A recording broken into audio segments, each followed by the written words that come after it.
Do you have 10 minutes for yourself right now to do something that will leave you with a profound feeling of desire for closeness and attachment with your Creator? Here's a little guided meditation I made. Sit back, relax, enjoy. When you think about the soul, look, it's very hard to think about a soul, but just think about an entity which has pure God consciousness. It knows nothing but the reality and truth that God is real, God is everything. It's not in any way troubled by any type of philosophical questions. It has a very, very clear understanding of reality, and that reality is just pure godliness. And that situation is profoundly pleasurable as well. And it's hanging out in this state, which is timeless, because it's in the spiritual realms. And it's very comfortable. Obviously, it's like a fish being in water. For a soul to be in heaven, for a soul to bask in the rays of godly revelation is the most natural thing, the most comfortable thing. And one day, he gets a tap on the shoulder and they say, put on a parachute, you're jumping. And it comes down to a body. And immediately, it feels incredibly stifled. It feels like it's being constricted, both the input and the output. It can't see what it used to see anymore. It's all covered up. All of its spiritual sensitivity is being drowned out by, imagine you're trying to hear a very, very, very important conversation, life-changing information, but it's being spoken in a whisper in the next room. In the meantime, in the room that you're sitting in, there are 100 radios playing different channels at full blast. Think about that pain. If you have sensory issues like me, it doesn't even have to be 100 radios. It could just be being in a public place. She's plunged into this world of this overstimulation.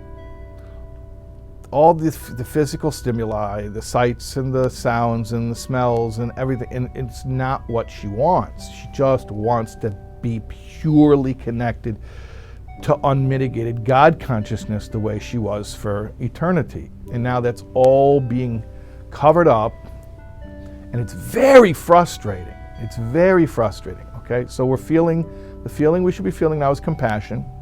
It's a very frustrating situation for this poor little neshama. And maybe even in this physical world, she sees things that are scary, like people who do things that go against Hashem's plan for this world. And that's very frightening. And now, okay, get ready. You can handle it. The host body that this soul is trapped in starts doing stuff that the soul's very uncomfortable with, whether it's actions or speech or even just thought. In some ways, thought can be the greatest torture for the soul because thought is the most intimate, and action is the most extraneous, is the most external. But thought's going on inside of you, and that's where the soul is. It's inside of you. So she's being exposed to this movie, and she doesn't want to be there, and she can't close her eyes. It's not comfortable for her, okay? So we're feeling compassion for this beautiful spiritual entity that's being subjected to this really painful, scary experience. All right. And now we're going to up the ante. We're going to reflect on the fact that this soul, even down here, is tethered, is anchored in God Himself. And as it were, by extension, He is experiencing everything that the soul is experiencing. He is undergoing this pain. And this is called Golus HaShechina, the exile of God's presence. He is experiencing the frustration and the distraction and the fright of being in such a world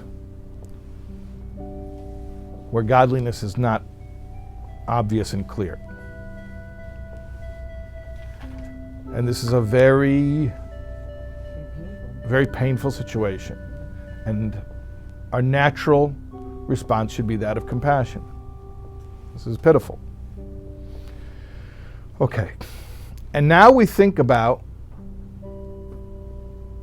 that there's a way out. There is a way out. There is a way to relieve the pain and to bring the soul back to oneness with its source. And that is what we call the kisses and the hugs, which is Torah and mitzvahs. The kisses is the mouth-to-mouth speaking Hashem's words, that's Torah. The hug is the body-to-body, being Hashem's body, using your body to do His actions. His hand becomes your hand when you give tzedakah, when you engage in kindness.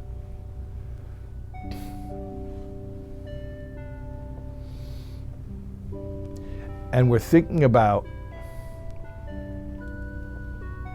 this feeling of reunion and the possibility of reunion and the accessibility of it, that it's really accessible, that there's nothing really preventing us, as awful as the situation is that we were just describing it, and yet nothing can really stop us. It's not like, go become rich. Well, I don't have control over that. Go become Taub. I don't have control over that. But learn Torah, do mitzvahs, you can do that anytime, anywhere, even under the worst conditions. Nobody can stop you from that. So we have this ability now to remove this whole terrible situation that was so tragic, and we can make it all go away. We can heal the whole situation by returning to Hashem through Torah and mitzvahs. Now, the feeling that you should be feeling right now, even though you may disagree with this categorization, is love. And you're going to say, I'm not sure it's love. Well, I can't promise you what you're feeling right now, but let me tell you what it might be, and let me tell you why, if that's what you're feeling, it's actually love. And maybe this is a better definition of love than what we're used to. If you're feeling right now a motivation to be closer to Hashem, if you're feeling like, you know what, there's a problem, it needs a solution, wow, I have that solution, I want to go and engage in that solution, that's called motivation. It's pushing you, it's compelling you in a direction. That's what an emotion does. An emotion is an engine that pushes us in a direction. Well, think about it. It's not to go away from Hashem, and by going away from Hashem, I don't mean, God forbid, in rebellion. I mean, sometimes in reverence, we shrink away from Hashem in awe. We make ourselves smaller. But this isn't backing away in reverence. This is getting closer. I mean, it's described literally as kissing and hugging, so it's real closeness here. Well, what do you think love is? Love is a feeling of motivation to seek out closeness. So how did we come to that place of feeling motivation to seek out closeness? We came to it through a side door called compassion. We told the story of the plight of the soul, which by extension ultimately is the plight of Hashem himself. And then we arrived at the feeling of the possibility of closeness.